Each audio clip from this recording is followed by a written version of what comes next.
Hello everyone, स्वागत है आपका हमारे एएस कोचिंग सेंटर में। आज हम होम साइंस से इंपॉर्टेंट लगभग 40 क्वेश्चन लेके आए हैं। वीडियो आपको अच्छी लगे तो लाइक शेयर सब्सक्राइब जरूर कीजिएगा। आप जो भी होम साइंस का सब्जेक्ट से जिस भी एग्ज़ाम की तैयारी कर रहे हैं तो ये वीडियो आपके लिए हेल्पफुल होगा। तो आते हैं हम अपने पहले क्वेश्चन पे। हमारा पहला क्वेश्चन है कि जब व्यक्ति छोटे छोटे दैनिक व्यय के लिए कोई योजना नहीं बनाते, केवल बड़े बड़े और प्रमुख मदों पर व्यय की योजना बनाते हैं, उसे क्या कहते हैं? पूर्ण बजट, आंशिक बजट, संतुलित बजट या फिर आदर्श बजट। तो उसे हम आंशिक बजट कहते हैं। ये सारे टेस्ट एक्चुअली मैं लाइव लेके आना चाहती थी, बट 1000 सब्सक्राइबर पे ही यूट्यूब लाइव आने की परमिशन देगा, तो ये सब आप लोगों के हाथ में है।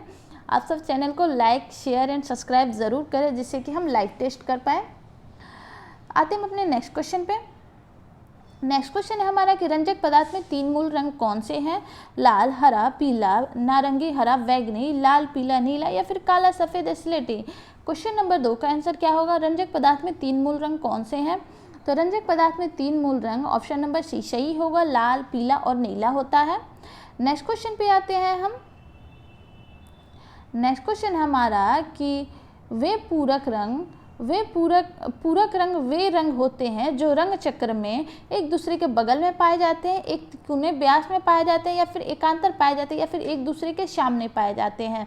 तो पूरक रंग वे रंग होते हैं जो रंग चक्र में एक दूसरे के सामने पाए जाते हैं। ऑप्शन डी सही होगा। ऑप्शन डी सही होगा। हम आते हैं अपने नेक्स्ट क्वेश्चन पे। नेक्स्ट क्वेश्चन है हमारा कि प्रैंक कलर चार्ट के आसपास के रंगों का उपयोग करने वाली योजना है। तो कौन सी योजना है? प्रैंक कलर चार्ट के आसपास के रंगों का उपयोग करने वाली योजना कौन सी है? मोनोक्रोमैटिक, सदृश्य, प्रकाश या फिर पुनरावृत्ति। तो प्रैंक कलर चार्ट के आसपास के रंगों का उपयोग करने वाली योजना ऑप्शन बी सही होगा, सदृश्य कहलाती है। नेक्स्ट क्वेश्चन पे आते हैं। नेक्स्ट क्वेश्चन है हमारा कि निम्नलिखित में से कौन सा तटस्थ रंग है? काला, लाल, हरा या फिर पीला। क्वेश्चन नंबर 5 का आंसर क्या होगा? क्वेश्चन नंबर 5 का आंसर क्या होगा? निम्नलिखित में से कौन सा तटस्थ रंग है? तो इसका आंसर हो जाएगा ऑप्शन नंबर ए काला। नेक्स्ट क्वेश्चन पे आते हैं। नेक्स्ट क्वेश्चन है हमारा कि जापानी पुष्प सज्जा इकेबाना में सबसे बड़ी टहनी घोतक होती है किसकी? स्वर्ग की, मनुष्य की या फिर पृथ्वी की। तो जापानी पुष्प सज्जा में तीन टहनियाँ होती हैं। शिन्सो हाई की। इसमें पूछ रहा है इकेबाना में जो सबसे बड़ी यानी सबसे बड़ी शिन होती है, शिन किसको प्रदर्शित करती है? तो शिन स्वर्ग को प्रदर्शित करती है, शो मनुष्य को और हाई की पृथ्वी को करती है। तो क्वेश्चन नंबर 6 का आंसर हो जाएगा ऑप्शन ए, जो सबसे बड़ी टहनी यानी कि जो शिन है वो स्वर्ग को प्रदर्शित करती है। जो उसके बाद की टहनी होती है, मध्य बोल सकते हैं या फिर बीच का बोल सकते हैं, शिन्सो, तो वो सो मनुष्य को प्रदर्शित करेगी और हाई की पृथ्वी को प्रदर्शित करेगी। जो शिन है वो 90 डिग्री का कोण बनाती है। जो शिन है जो स्वर्ग को प्रदर्शित करती है वो 90 डिग्री का कोण बनाती है। और जो शो है जो मनुष्य को प्रदर्शित करती है ये 75 डिग्री का कोण बनाती है, नहीं 45 डिग्री का कोण बनाती है। और पृथ्वी हाई की जो पृथ्वी को प्रदर्शित करती है वो 75 डिग्री का कोण बनाती है। नेक्स्ट पे आते हैं। इस क्वेश्चन का आंसर हो जाएगा option number A. Next question पे आते हैं। नेक्स्ट क्वेश्चन है हमारा कि पुरुष प्रजनन अंगों में किस भाग में मुख्य रूप से वीर्य नामक तत्व पदार्थ का निर्माण होता है? तो क्वेश्चन नंबर 7 का आंसर हमें देखना है क्या होगा? शुक्राशय, शुक्रवाहिनी, शुक्र ग्रंथि या फिर प्रोस्टेट ग्रंथियाँ। तो क्वेश्चन नंबर 7 का आंसर क्या होगा? पुरुष प्रजनन अंगों में किस भाग में मुख्य रूप से वीर्य नामक तत्व पदार्थ का निर्माण होता है? तो इसका आंसर हो जाएगा ऑप्शन ए, शुक्राशय में। नेक्स्ट क्वेश्चन पे आते हैं हम। नेक्स्ट क्वेश्चन है हमारा कि सिक्रीटिन हार्मोन क्या काम करता है? जठर रस को उत्तेजित करता है, हृदय की धड़कन को बढ़ाता है, अग्नाशय तथा पित्ताशय को अधिक क्रियाशील बनाता है या फिर उपरोक्त में से कोई नहीं। तो सिक्रीटिन हार्मोन का काम क्या है? तो सिक्रीटिन हार्मोन का काम है ये जठर रस को सिक्रीटिन हार्मोन का कार्य है ये जठर रस को उत्तेजित करता है। ऑप्शन ए सही हो जाएगा। नेक्स्ट क्वेश्चन पे आते हैं।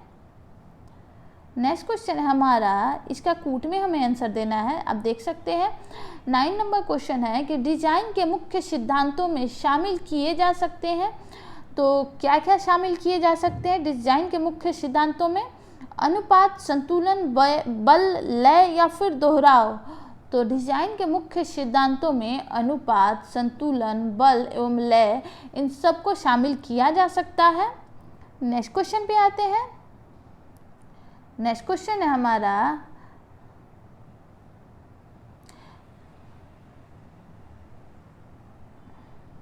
नेक्स्ट क्वेश्चन है हमारा कि 2 दीवार वाले रसोई घर का प्रकार नहीं है, तो कौन सा नहीं है? समानांतर दीवार वाला रसोई घर, एल आकार का रसोई घर, मानवीय रसोई घर या फिर गैर मानवीय रसोई घर। यहाँ से हम इस नहीं को हटा देंगे तो ये क्वेश्चन सही हो जाएगा। यहाँ ये है कि 2 दीवार वाला रसोई का प्रकार है, तो कौन सा है? तो वो है एल आकार का। नेक्स्ट क्वेश्चन पे आते हैं। नेक्स्ट क्वेश्चन है हमारा कि 3 दीवार वाले रसोई घर का प्रकार नहीं है, तो कौन सा नहीं है? यू आकार का रसोई घर, टूटे हुए एल आकार का रसोई घर, दोहरे यू आकार का रसोई घर या फिर टूटे हुए यू आकार का रसोई घर। तो इस क्वेश्चन में यू आकार में 3 दीवारें होती हैं। यहाँ तीनों ऑप्शन में यू आकार दिया है, तो ये ऑप्शन सही नहीं होगा। ऑप्शन नंबर बी सही हो जाएगा, क्योंकि एल आकार 2 दीवार वाली होती है। हम आते हैं नेक्स्ट क्वेश्चन पे। नेक्स्ट क्वेश्चन है हमारा कि कार्य सरलीकरण का प्रमुख तकनीक है, कौन सा तकनीक है? व्यक्तिगत तकनीक, सामूहिक तकनीक, औपचारिक तकनीक या फिर ग्राफ तकनीक। तो कार्य सरलीकरण का प्रमुख तकनीक कौन सा हो जाएगा? तो ऑप्शन नंबर सी, कार्य सरलीकरण का प्रमुख तकनीक औपचारिक तकनीक है। नेक्स्ट क्वेश्चन पे आते हैं।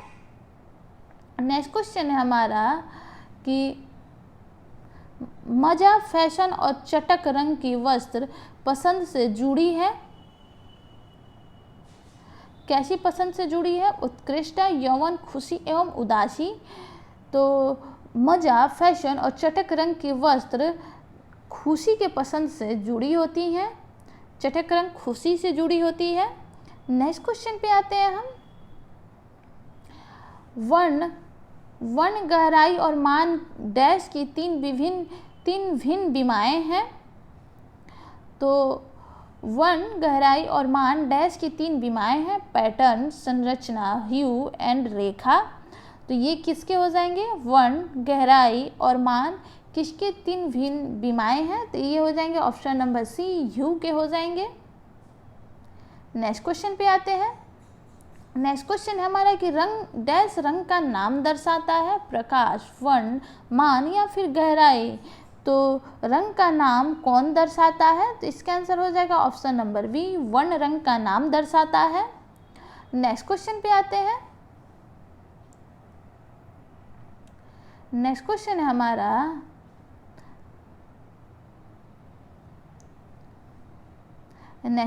हमारा कि डैश रंग का नाम दर्शाता है। इसका हमने अभी देखा, वर्ण रंग का नाम दर्शाता है।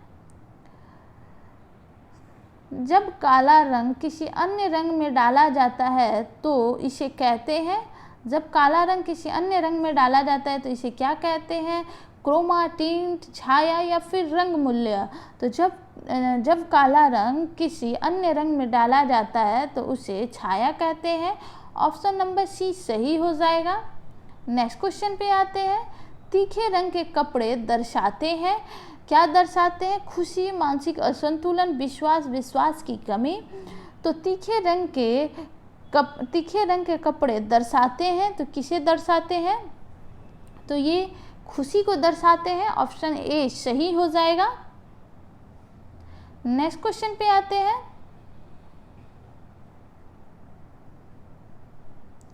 नक्शे के प्रकार नहीं है, तो भूखंड योजना, बाह्य योजना, प्रत्यक्ष योजना या फिर भूखंड योजना। भूखंड योजना यहाँ पे 2 बार दे दिया है, तो मान लीजिए एक को हम हटा देते हैं। तो नक्शे के प्रकार नहीं है, कौन सा नक्शा का प्रकार नहीं होगा? तो इन तीनों में से ही हमें सेलेक्ट करना है, तो इसका ऑप्शन सी सही हो जाएगा। प्रत्यक्ष ये नक्शे का प्रकार नहीं है, बाकी भूखंड योजना और वाह्य योजना ये नक्शे के प्रकार के अंतर्गत आते हैं। नेक्स्ट क्वेश्चन पे आते हैं, नक्शे का ब्लूप्रिंट है, तो नक्शे का ब्लूप्रिंट किसे बोलते हैं? त्रिविमीय योजना को, वाह्य रूप योजना को, धरातल योजना को या फिर भूखंड योजना को। तो नक्शे का ब्लूप्रिंट किसे कहते हैं? तो नक्शे का ब्लूप्रिंट त्रिविमीय योजना को कहते हैं। ऑप्शन ए सही होगा। नेक्स्ट क्वेश्चन पे आते हैं हम कि भूमि चयन हेतु उपयुक्त मिट्टी नहीं है, रेतीली मिट्टी, भराई मिट्टी, कंकरीली मिट्टी या फिर पथराई मिट्टी। तो भूमि चयन हेतु उपयुक्त मिट्टी कौन सी नहीं है? तो ये हो जाएंगे ऑप्शन नंबर बी, भूमि चयन हेतु भराई की मिट्टी उपयुक्त नहीं है। नेक्स्ट क्वेश्चन पे आते हैं। नेक्स्ट क्वेश्चन है हमारा कि भवन को घर बनाती है दीवार की सज्जा, जलपूर्ति के साधन, ताप नियंत्रण यंत्र या फिर सभी। तो भवन को घर कौन बनाती है? क्वेश्चन नंबर 21 का आंसर क्या होगा? तो इसका होगा ऑप्शन नंबर डी, सभी। भवन को सभी, ये सभी घर बनाती हैं, दीवार की सज्जा हो, जलापूर्ति के साधन हो, ताप नियंत्रक यंत्र हो। नेक्स्ट क्वेश्चन पे आते हैं। नेक्स्ट क्वेश्चन है हमारा कि सजावटी नमूने से रचनात्मक नमूने के किस भाग को सुंदर बनाया जा सकता है? तो सजावटी नमूने से रचनात्मक नमूने के किस भाग को सुंदर बनाया जा सकता है? निचले भाग को, भीतरी भाग को, ऊपरी भाग को या फिर सभी को। तो सजावटी नमूने से रचनात्मक नमूने के ऊपरी भाग को सुंदर बनाया जा सकता है। हम आते हैं अपने नेक्स्ट क्वेश्चन पे। नेक्स्ट क्वेश्चन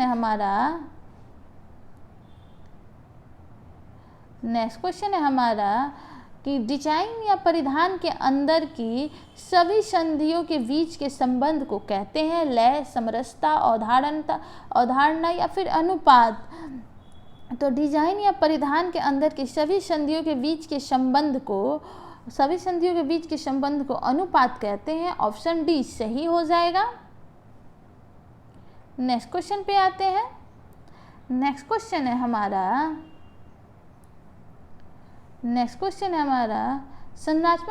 संरचनात्मक डिजाइन में किस डिजाइन को छोड़ के उससे अलंकृत वस्त्र बनाए जाते हैं?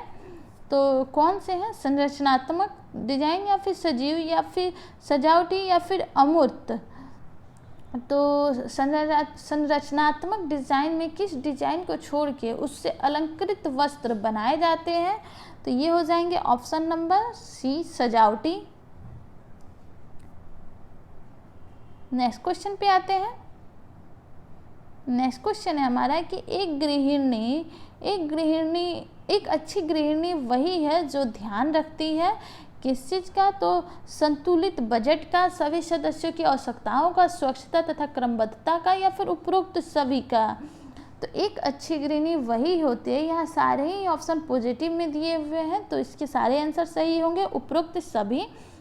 एक अच्छी गृहिणी वही है जो संतुलित बजट का, सभी सदस्यों की आवश्यकताओं का एवं स्वच्छता तथा क्रमबद्धता का, इन सब का ध्यान रखती है। नेक्स्ट क्वेश्चन पे आते हैं। नेक्स्ट क्वेश्चन है हमारा कि विशेष रूप से सजावट में प्रयोग किया जाता है कैंची का, होल्डर का, तांबे की तार का या फिर उपरोक्त सभी का। तो विशेष रूप से सजावट में प्रयोग इन सभी का किया जाता है। ऑप्शन डी सही होगा, कैंची का, होल्डर का या फिर तांबे के तार का, इन सभी का प्रयोग किया जाता है। नेक्स्ट क्वेश्चन पे आते हैं। नेक्स्ट क्वेश्चन है हमारा कि वस्तु के सतह का स्पर्श ग्राह्य गुण है, तो क्या है? वस्तु के सतह का स्पर्श ग्राह्य गुण क्या है? टेक्सचर है, नमूना है, रूप है या फिर स्टाइल है। तो वस्तु के सतह का स्पर्श ग्राह्य गुण टेक्सचर होता है। ऑप्शन ए सही हो जाएगा। नेक्स्ट क्वेश्चन पे आते हैं।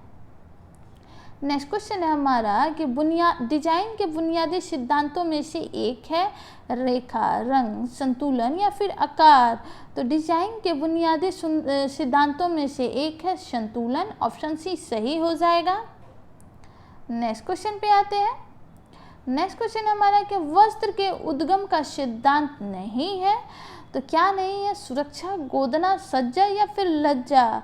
तो वस्त्र के उद्गम का सिद्धांत ऑप्शन बी नहीं होगा, गोदना। बाकी ये सारे हैं सुरक्षा, सज्जा एवं लज्जा।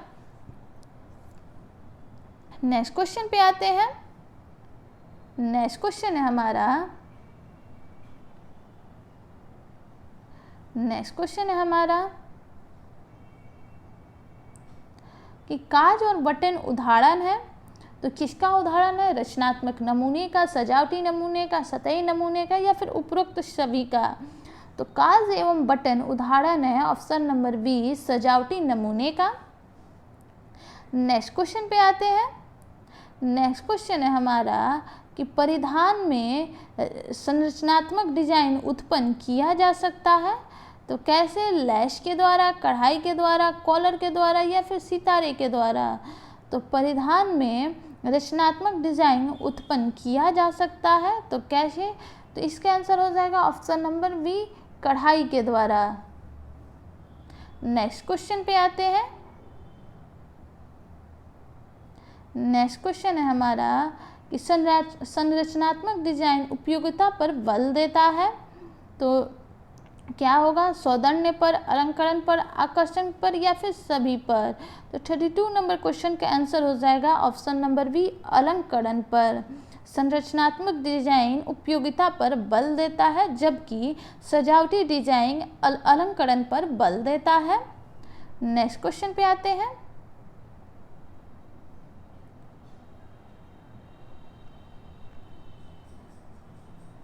ये वही क्वेश्चन है, रिपीट हो गया।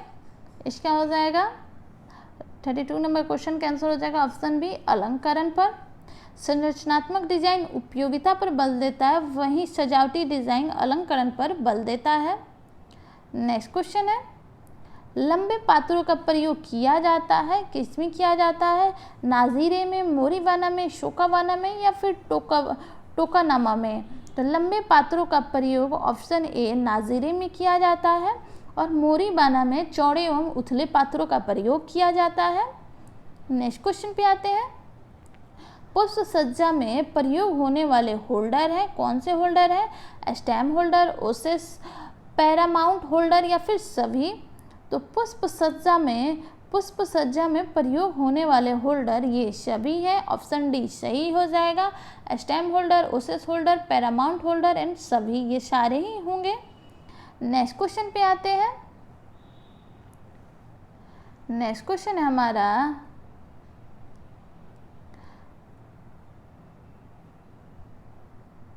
हत्थे लगे प्याले नुमा फूलदान का प्रयोग किया जाता है फेडरल पुष्प सज्जा में, शिटू पुष्प सज्जा में, कॉलोनियल पुष्प सज्जा में या फिर स्टीम होल्डर में। तो हत्थे लगे प्याले नुमा फूलदान का प्रयोग किया जाता है ऑप्शन ए, फेडरल पुष्प सज्जा में। नेक्स्ट क्वेश्चन पे आते हैं। सर्वप्रथम फूलों द्वारा संयोगों को व्यक्त किया गया जापान से, इटली से, अमेरिका से या फिर सभी से। तो सर्वप्रथम फूलों द्वारा संयोगों को व्यक्त अमेरिका द्वारा किया गया, ऑप्शन नंबर सी सही है। नेक्स्ट क्वेश्चन पे आते हैं। पुष्प सज्जा में पात्र एवं पुष्प का अनुपात होना चाहिए, समान होना चाहिए, असमान होना चाहिए, लंबा होना चाहिए या फिर चौड़ा होना चाहिए। तो पुष्प सज्जा में पात्र एवं पुष्प का अनुपात असमान होना चाहिए, ऑप्शन बी सही हो जाएगा। नेक्स्ट क्वेश्चन पे आते हैं। नेक्स्ट क्वेश्चन है हमारा कि नक्शे का वह स्वरूप जिसमें संशोधन की प्रक्रिया की जा सकती है, तो कौन सा है? Elevation, floor plan, site plan या फिर लैंडस्केप। तो नक्शे का वो कौन सा स्वरूप है जिसमें संशोधन की प्रक्रिया की जा सकती है? तो ये हो जाएगा option number A, elevation plan में। नेक्स्ट पे आते हैं। नेक्स्ट है कि 1:1000 के मानक का प्रयोग किया जाता है, तो किसमें किया जाता है? धरातलीय योजना में, भूखंड योजना में, वाह्य रूप योजना में या फिर विभाजित खंड योजना में। तो धरातलीय रूप 1:1000 के मानकों का प्रयोग किया जाता है, तो ये किया जाता है ऑप्शन बी, भूखंड योजना में। नेक्स्ट क्वेश्चन पे आते हैं। नेक्स्ट एवं लास्ट क्वेश्चन है आज के हमारे वीडियो का। आगे के क्वेश्चन हम नेक्स्ट वीडियो में देखेंगे। वीडियो अच्छी लगे तो लाइक शेयर सब्सक्राइब ज़रूर कीजिएगा। फैमिली लाइफ साइकिल की सबसे व्यस्त अवस्था होती है संकुचित अवस्था, विस्तृत अवस्था, आरंभिक अवस्था या फिर आर्थिक पुनर्नियोजन अवस्था। तो फैमिली लाइफ सर्कल की सबसे व्यस्त अवस्था ऑप्शन बी विस्तृत अवस्था होती है। इसमें हर एक चीज़ों की डिमांड बढ़ जाती है, खर्चे बढ़ जाते हैं और टाइम की कमी हो रहती है। तो इसका आंसर ऑप्शन नंबर बी सही होगा। वीडियो आपको अच्छी लगे तो लाइक शेयर ज़रूर कीजिएगा। आपका एक लाइक, एक शेयर, एक सब्सक्राइब मुझे मोटिवेट करता है, तो मुझे मोटिवेट करते रहिए ताकि मैं ऐसे ही वीडियो लाती रहूँ। Thanks for watching.